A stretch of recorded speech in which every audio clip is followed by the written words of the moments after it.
You're listening to the 14th Source for all geeky and nerdy news and discussion, which means that you're listening to a podcast. For all intents and purposes. I am D. Bethel. And I'm Andrew Asplund. And we are your two overeducated, codependent nerd hosts, bringing you the things that we like to talk about, but filtered through inquisitive and critical lenses in the episode for Friday, September 30th?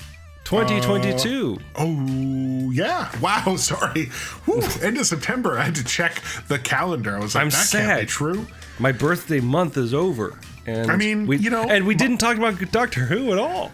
I mean, comically, my birthday month, I think, was over with 2 skipped weeks. That's true. That's true. So, you know what? It was such a momentous occasion, Andrew. We just get so momentous we couldn't bother. You were so depressed. We couldn't go on. Just joking. We are happy, fine. We are able, and we are excited to do this podcast. I mean, it's just the world. Let's be real.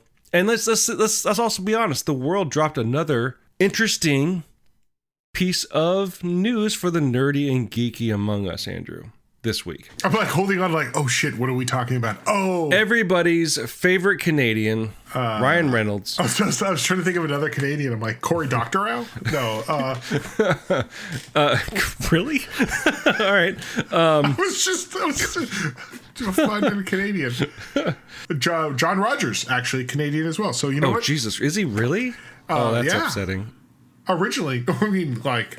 Yeah, all the good ones come from Canada. I know, honestly.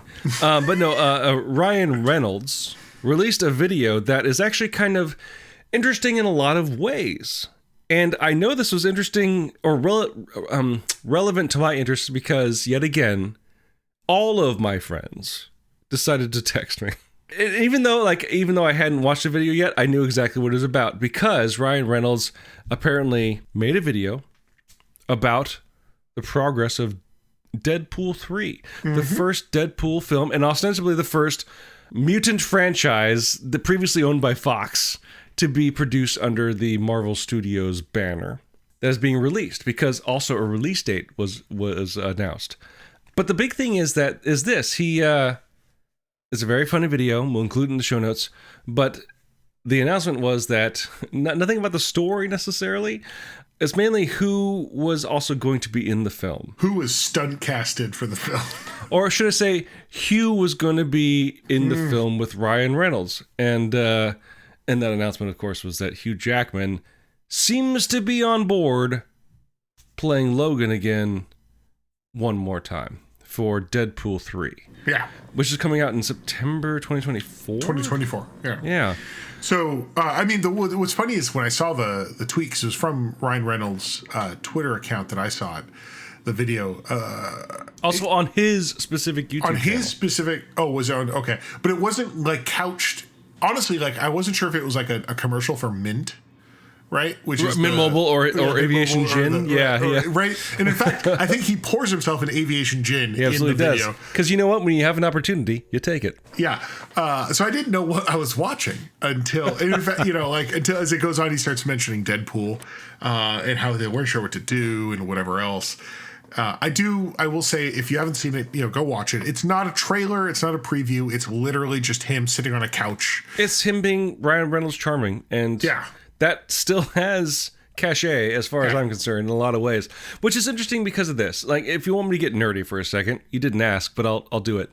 I have thoughts, not many, but a few. I did the wrong choice and started reading replies on that Twitter post, right? And like people getting upset. I'm like, well, canonically Logan never happened. I'm like, okay, fucking stop with all that stuff. Just stop. Like one. The company has changed, right? So continuity does not exist anymore. 2, even if they did, that company is now doing multiversal nonsense where they had the dude from the Office? Was that the dude? And the dude from Star Trek Next Generation, also from the X-Men franchise. Right, like show up in a floating wheelchair. So right, they're pulling full nonsense. Full nonsense. And 3, like by the time Fox got purchased by Disney, it was very clear, and I think to their benefit, that Fox was like, continuity's fucking stupid. Let's do something different. And so, like, continuity doesn't matter. I'm going to be cautiously pessimistic and optimistic in the sense that Hugh Jackman has been pretty clear that he's done with the character. And so, like, yes, they're going to say Wolverine is in this movie. I don't know to what extent. It could be just Deadpool walking into, like, he's fighting someone, crashes through a wall, and there's Wolverine drinking beer, watching TV on a couch. I was actually joking, like, that they would Steven Seagal him. Honestly. Whatever that movie where it's like he's in it for 10 minutes and then...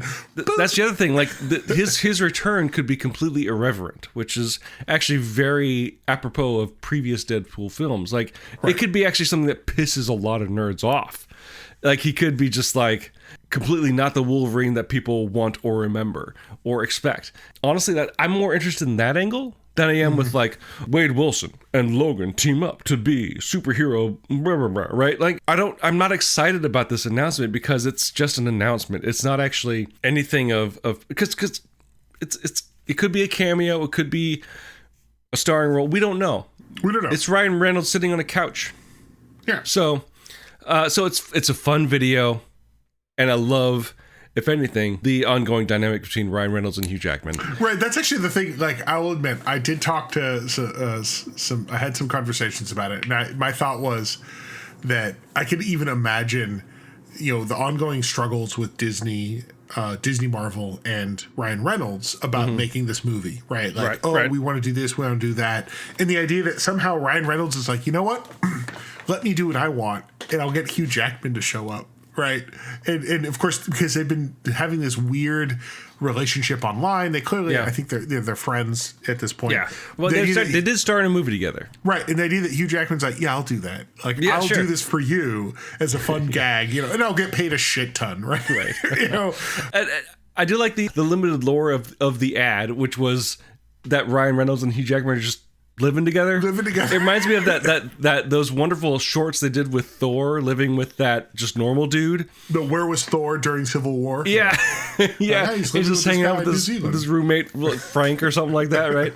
Yeah, it's a lot of fun, and I really like the Deadpool movies, especially, and even as a Fox X-Men fan, like, they were irreverent and they were goofy and they were not authentic to the comics at all, but they found a voice and they lived it authentically, which is kind of all I want from superhero movies. I could give, as I've been very clear about before, I don't care so much about continuity and, like, what does it reveal of the overall mystery of the universe. Like, I don't care. Is it a good movie?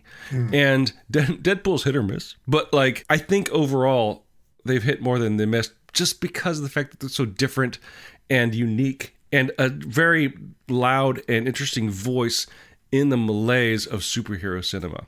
And so, at the very least, I'm excited and surprised to see the release date more than the Hugh Jackman reveal. That's surprising. Next year? Oh no, 2 years. No, 2 years. 2 years. Shit, what year is it, Andrew? Is it 1987 still? I don't even know. One thing I will say is I actually do. I hope they take the best advantage of having this character be in the MCU. Like, I do want them, like, so, and this is whatever we're talking about, we're going to talk about this. I like this side story. Like, people talked about how She-Hulk recently featured the character Mr. Immortal, which if you didn't know that was a character from comics, woof. Like, I didn't know. I was like, because I saw some people were like, they really did him dirty. Like, that was a character. Right. But, like, I like the idea that, like, no, they now have not only the whole comics, but they also have the previous movies. Like, I want the Deadpool movie to, first of all, Wong has to show up. Like, I feel like that's just as a gag, right? But also just to have other, like, stupid shit from the MCU now become part of the Deadpool movie. Right. And honestly, the turn with Mr. Immortal was very much a Deadpool kind of move, in that like they just printed him as like a normal dude that's like, who's a guy with a stupid superpower that we could exploit for a bit, right? And like it's ironic in a lot of ways that it's that kind of characterization that you'd find in Deadpool is found in a show like She-Hulk, which has a character breaking the fourth wall and all that kind of stuff, right? Right. It's they are kind of peas in a pod in a strange sense. So anyway, Deadpool announcement. Hugh Jackman is apparently in some capacity playing Wolverine, aka Logan, aka James Howlett. Yeah, I know you're going to go Wow. there. I was trying to think of some terrible name like the Canadian Stallion or something. No. The one thing I will say is about this. The last thing I'll say is about this. 2024 is a couple years away. Apparently not next year. Not until next year. Then not until next year, right? But also the reveal of mutants happening in Ms. Marvel. They have a window now. What are they going to put in that window, if anything at all? That's what I'm interested in, actually.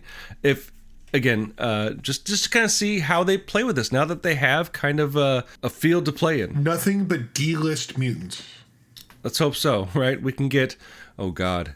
I'm not trying to dig up. Right, we're really trying to dig up someone. They could dig up Cypher. They could dig. Oh, what's the Gold Balls? They could dig up Gold Balls, who's apparently now a really important mutant in the X-Men comics.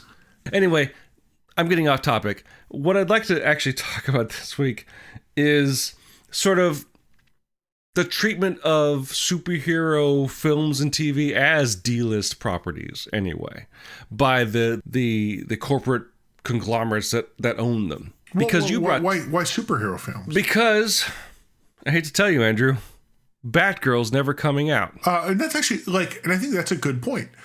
Batgirl's never coming out, and actually, it can't come out. If it does come out, then the owners of that property, Discovery Warner, I think it's now called, will actually lose a lot of money.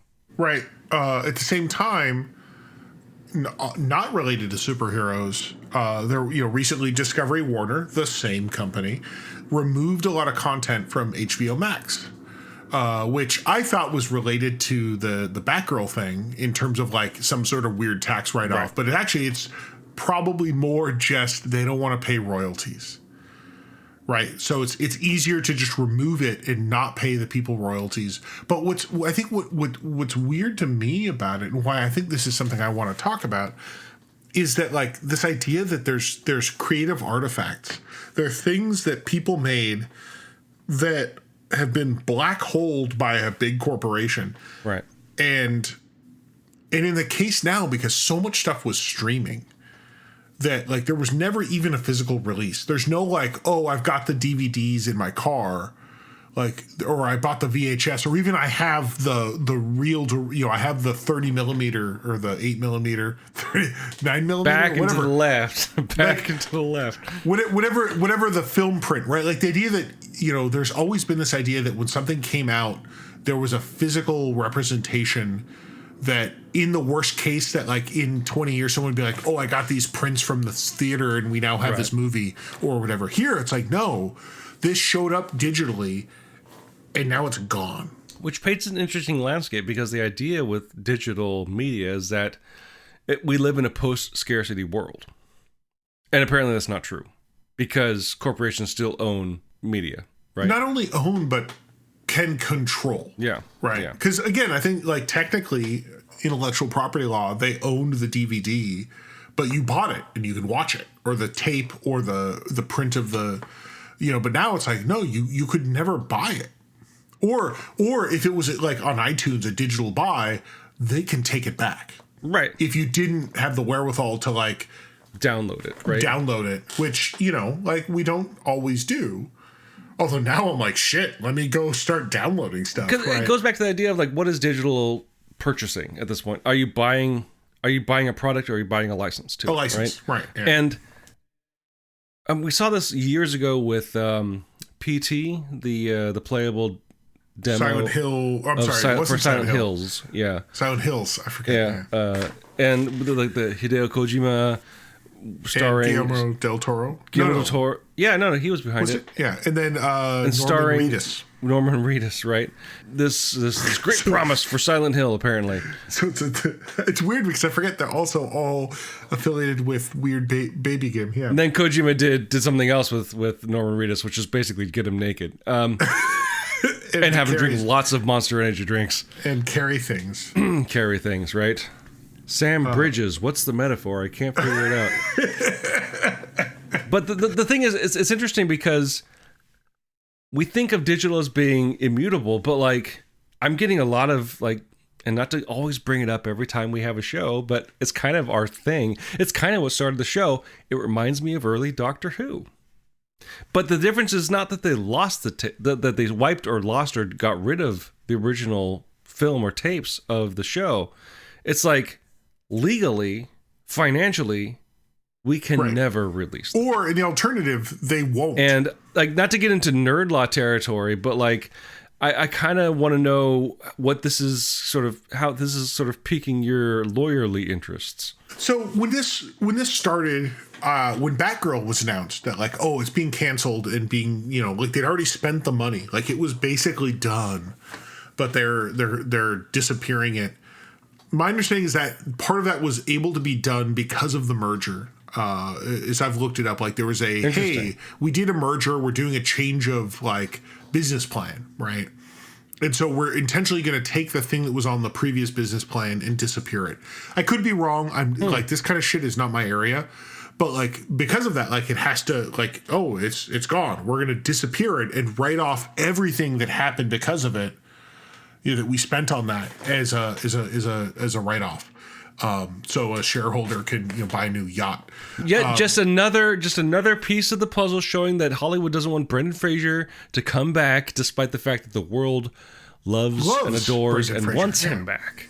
Yeah, just watch Doom Patrol, honestly. Or I mean, apparently everyone tells me that the Mummy is a bisexual fantasy. Sure. Okay, because apparently I'm told, like, if you watch it and you're like, I love these two characters, you're like, well, let me tell you something about your sexual preferences. Listen, you can interpret any story through any analytical lens. Yeah. So that's my understanding of what happened to Batgirl. But also, then we also saw with, shortly thereafter, like the removal of a lot of content from HBO Max. Especially a lot of animated content, which is really interesting. I think there was, and I've seen some discussion about what was removed, like things that were flagged as HBO Max, specials or whatever. But definitely animated content was a lot of it. And I know I kind of got wind of this because I saw commentary from basically animated fans of the shows. Fans of animated shows. Fans, yeah. I mean, they were animated, but not in the way we were thinking. But yeah, one of them was, I know, the Final Space, which I think was on Netflix, but was also owned by WB. The creator actually commented on the fact that, hey, we did 3 years of this show, and it's being basically disappeared. The first 2 seasons had a a physical media release. The third season won't, but also the first 2 seasons, like there's none left. And it's just going to be gone. Like, if you don't have it, you will never see it again. And I guess, it's weird to me, right? Like, this idea that there's something that someone created, obviously, like, to make money, right? Like, I get that. But the idea that somehow it gets disappeared in a way where it like, people can't access it, and it's just gone. But I think this happens all the time. Like, just they happen to like one season romantic comedy shows that no one knows, or like, one season, like, honestly, let's be real here. Like, one season, foreign language, like romantic comedies or dramas that maybe happen. Right. And maybe have a large viewership, but they don't get enough viewership because of how, let's just say, Netflix records their numbers. Mm-hmm. And they disappear, like literally disappear. They get taken off the servers. And that's the thing. I think the other sort of piece I'd combat is that physical media, as much as I'm a supporter of it, probably at this point, maybe a little bit more than you, I'm not sure. But like, that's not a standard anymore. That's it's a niche. It's it's for collectors at this point.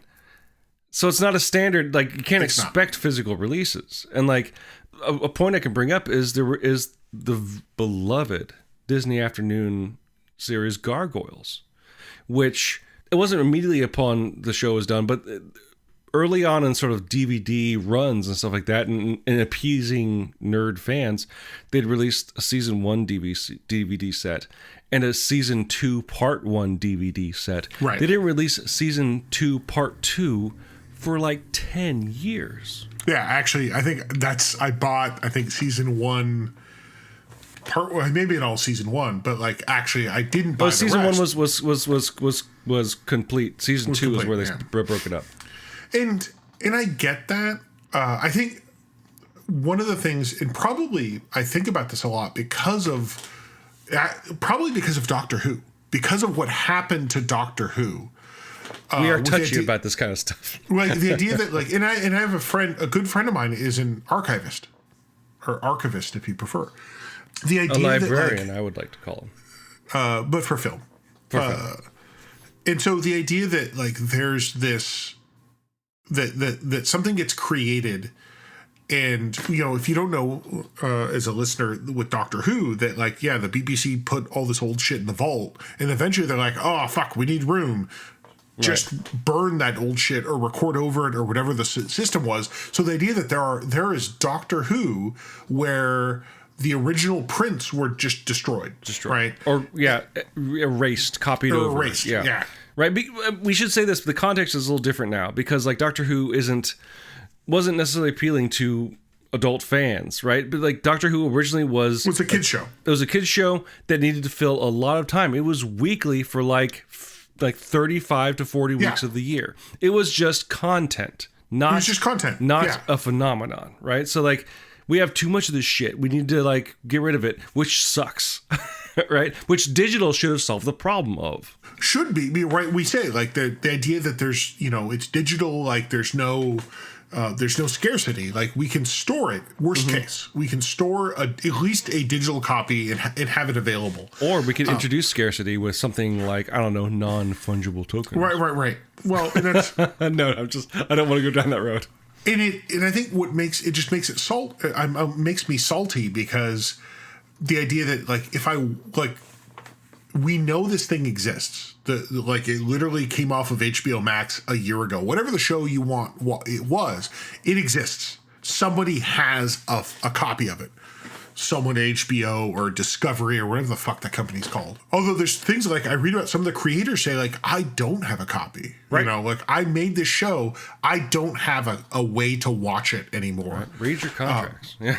You know, and just the idea that like I think part of me wants it. Like there should be a way to have these creative artifacts, this media somewhere, available. Put it on a storefront or something. Yeah, right. Anything, like right. Just to say, like, you know what, we acknowledge this is not the thing. Like it should be available in some format where someone can either pay money or whatever, or a library can access it. Right. Or like, and the one thing I got real, like I was talking about this with somebody where I said, you know what, like, you know, if you're going to tax write off something, public domain. Sure. Immediately. That's the price you pay. Honestly, to disappear this. Yeah, what good does it do you to hold on to that content indefinitely that you literally can't release for profit. And so I'd say for the one where like if the idea is that they have to disappear it because they're writing it off, it's a loss. Like then the price is it release becomes it as public good. Yeah.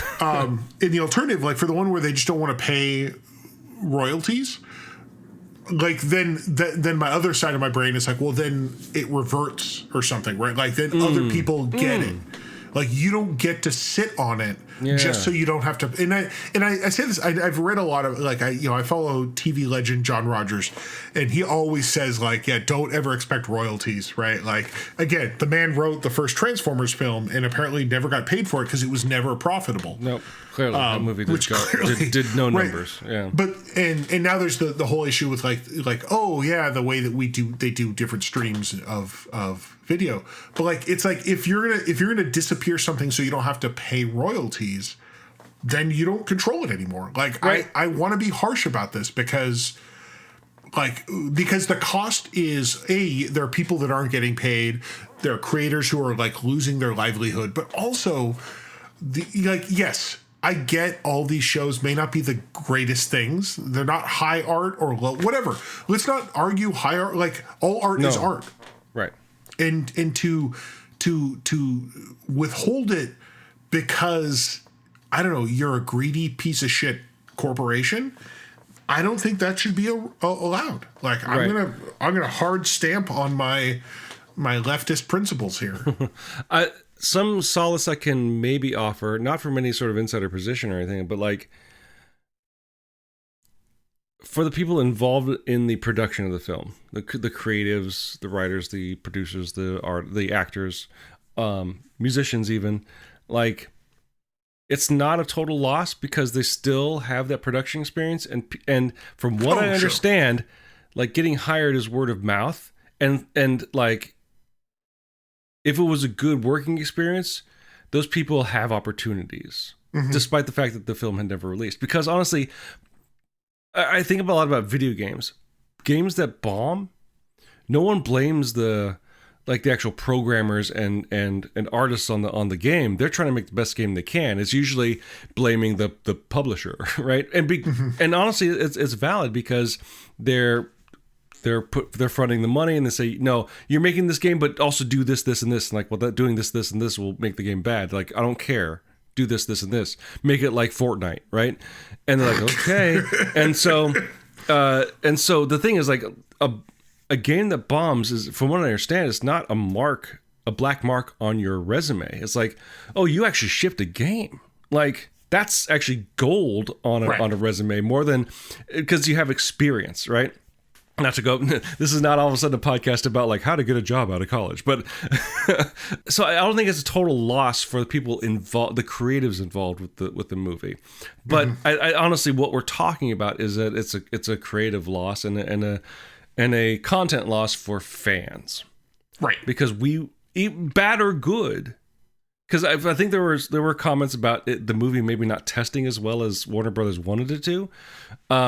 Bad or good, fans want to see the movie so they can have opinions. And that leads to a whole different conversation. I don't know if that's a conversation for today about like how much control over the narrative of or just the business should fans have. Which I don't know. Like, again, we aren't pros and we are fans, so like we could obviously be biased, but that's kind of where a lot of the static is coming from. It's like, we deserve this because we love the characters. And it's like, well, we paid the money and because we found the right tax loopholes, it actually serves us better to shelve it than to ever release it. Like, it seems kind of like there's a weird chasm between these two sides that I can't square. Right. Well, and it is, to me, it is this frustration. It's one thing for creative works to be lost because a fire or because of a whatever, but when it becomes like because some shithead wants to like get a tax break, or some company which is also a shithead, and arguably, like, it's not lost; it still exists. Absolutely, right? Like, they have. They're not throwing it away. But they're also not making it available. They can't, or at least officially, right? It's so bizarre, The one thing that, like, I think a lot about this, because I've seen a lot of discussions about what I'm about to say, and I want to touch on it very carefully. Let's be very honest. Like, the pirate seas are open, right? Like, there's this interesting discussion of how streaming services, when when Netflix first manifested as a streaming service and other things, like in all these streamings, like that piracy went down because the biggest thing about piracy, at least the argument goes by pirates and also by beneficiaries of it, that like a lot of it happens because it's just not available. Right. FOMO. And once everything became available, like I could see the show I wanted, I just had to pay someone something. Like a lot of people stopped pirating. Not to like bring it back to Doctor Who, but that's the reason why the BBC started releasing the new Doctor Who day and date with Britain, right? Because it was like apparently at some point was the most pirated show on those services. Everyone had a fake ITV account or whatever, right? But like the idea that like suddenly now everyone's like, well, we have to all start pirating again. Like we have to, because the idea that not only is it that we want to watch these shows, but we like now there's to me at least a preservation instinct. Like we have to pirate them because like let's go back to Doctor Who. What about the old Doctor Who is lost? The original prints. Right. What is retained? The audio. Why? Because fans pressed their fucking audio recorders up to the TV and recorded them. Now they all sound like garbage, but like we have that if nothing else. Right. And that's technically piracy. There's also like similarly, not to switch to video games, but like we're seeing a similar loss of content with regard to old video games. And it's like people that just still happen to have the 5 1/4 inch floppies and stuff like that like are saving this content despite the fact that stuff is literally rotting.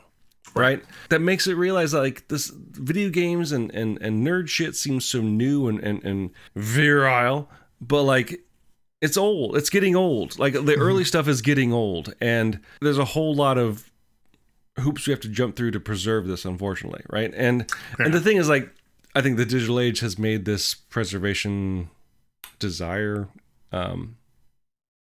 hasten. Oh, because I think it's easier.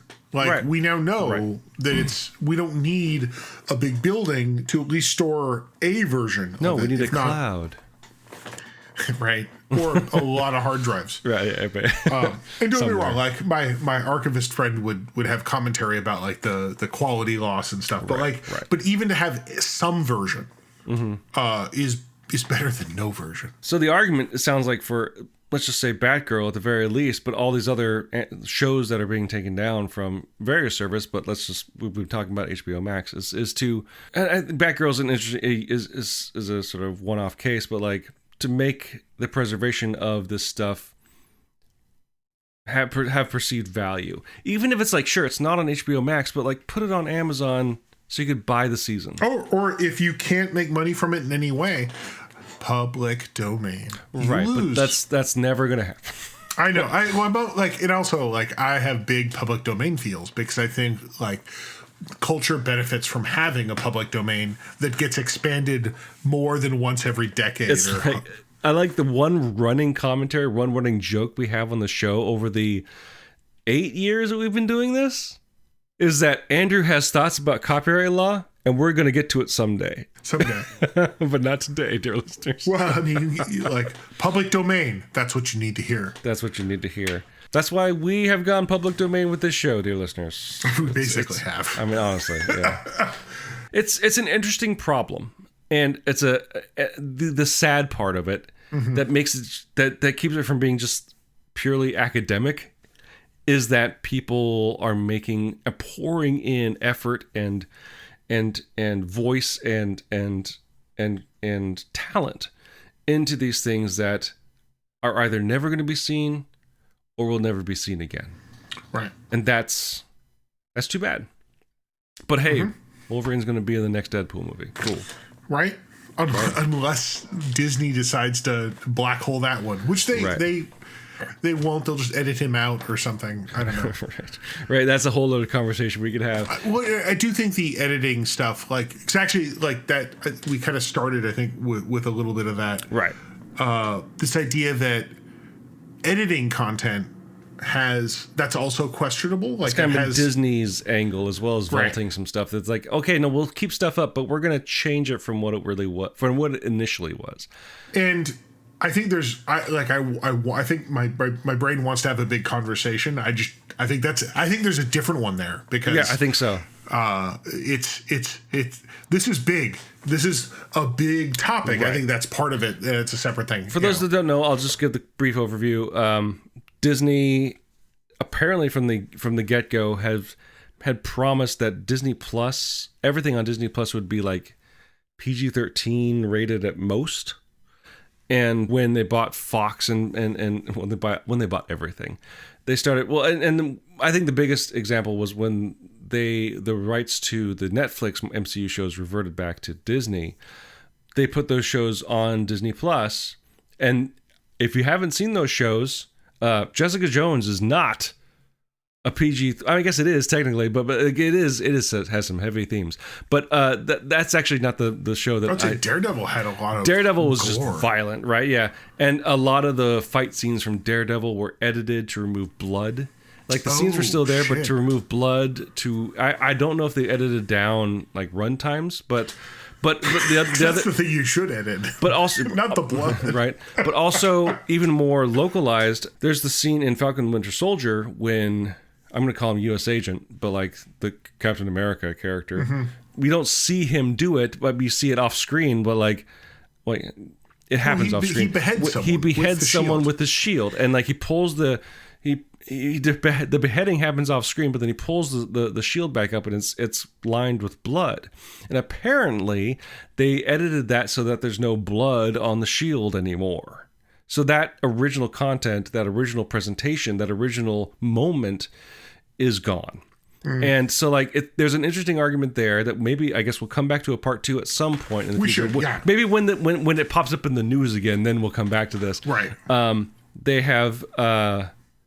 They've been willfully and purposefully editing their content to fit an aesthetic or an ethos, which also because they bought Fox, they added things like Logan, they added things like Deadpool to their services, which apparently they haven't edited, which have gotten people that are they've gotten some people really upset, saying like, hey, you said there's only gonna be like PG-13 level content on here, and now you're breaking your own rules. And it's like, go fuck yourself, for one. But Disney is its own ecosystem with its own problems, and but I think it's all part of a larger corporate scheme to just kind of hedge bets and keep money coming in, which, you know, that's just the world. And maybe I'm just a little bit kind of just jaded at the idea that like that there are creative things that are being changed, erased, destroyed. Right.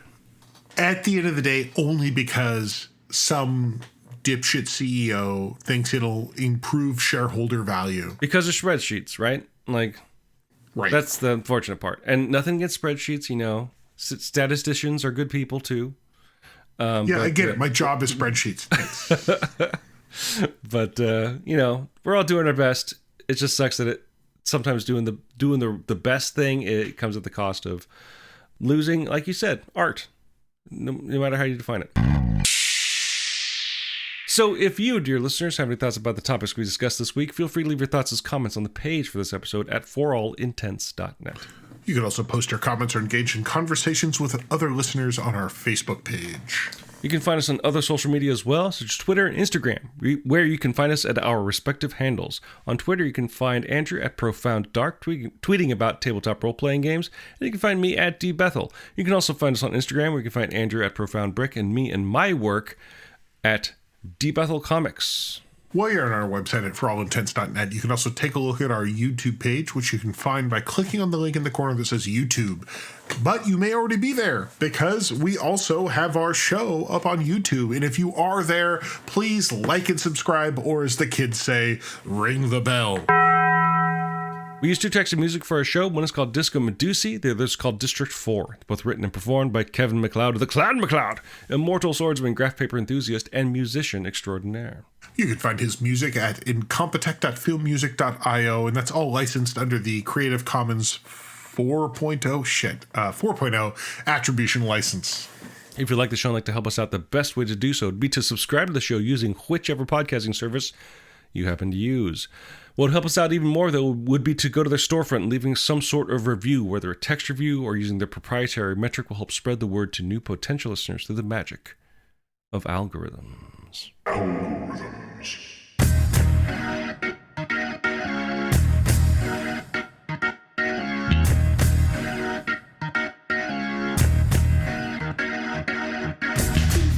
Let's talk about one more thing I saw on Twitter. You like Twitter, Andrew. And not to bring it back to the X-Men, but someone made a genius call on Twitter where they just posted 2 images side by side, one of British actor Matthew Barry. I don't know how familiar you are with him. He was... Yeah, no, I know Matthew Barry. And then they posted next to him a picture of Hank McCoy, a.k.a. the Beast from X-Men. I think the only caption was like, so hey, listen...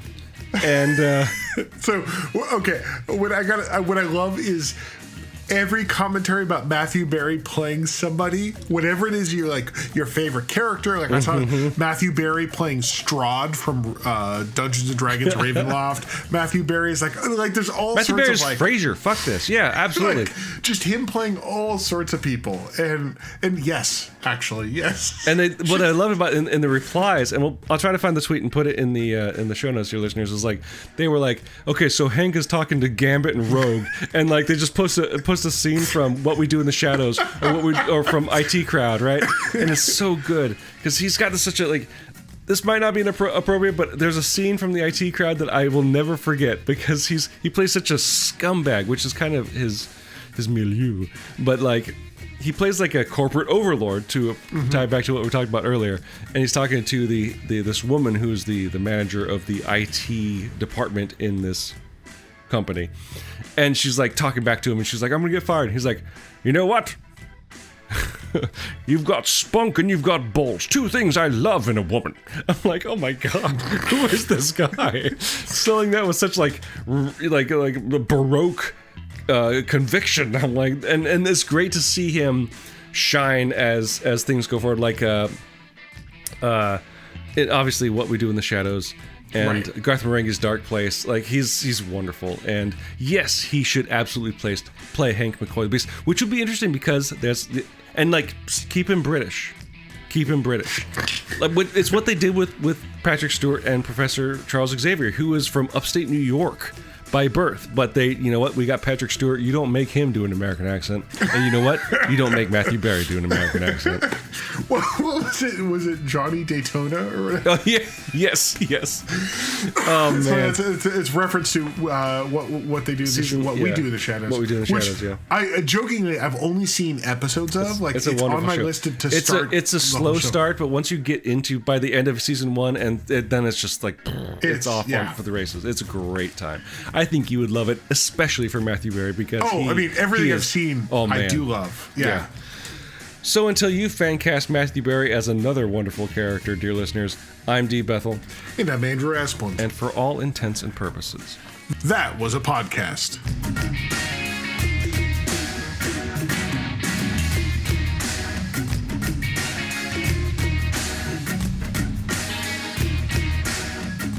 That was a tight 1 hour 10.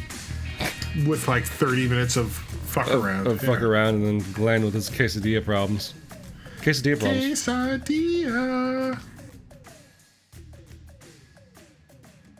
Right. At the end of the day, like that's the frustrating part is that, and maybe I'm just waiting for helicopter. We are always waiting for helicopter, Andrew. I mean, honestly, you couldn't find a more beautiful metaphor. That one day, helicopter could come down. Oh. Beep, beep. Oh, is he backing up? No. No. Just... the fact that could be a multiple choice question, and yet the right answer is D, all of the above, is a problem. I don't know, like, if you want to be my lover, you got to get with my friends. Like, I always interpret that as like, no, you gotta have a good time with all of us. It's basically it's predicting like Amazon user reviews, in that like, hey, I want to know what I'm getting into just in terms of quality, right? And so sleep with my friends. That way, I'll have like a sample size, for lack of a better word. Sample size might be the name of the episode. We'll see. More butter, please. Whoa. More butter. Big butter. Butter, butter, butter. Butter, butter, butter. Joins the bowl. What are you putting butter on with regard to a quesadilla? What? Okay, the best test for lag, as I can conceive it, Andrew. Because it's kind of like staying on rhythm, but also knowing the words. I'll tell you what I want, what I really want. I'll tell you what I want. Oh, shit. I started too early. Jesus fucking Christ. I want to sing I'll tell you what I want, what I really want. And I'll tell you what I want, what I really want. I wanna. I really wanna. Zig a zig. If you wanna be my lover. Okay, we're close enough for government work, man. That's fine. Gotta get with my friends. Let's get down to business and to defeat my butt. Podcast. Whoa. We have two cross purposes here.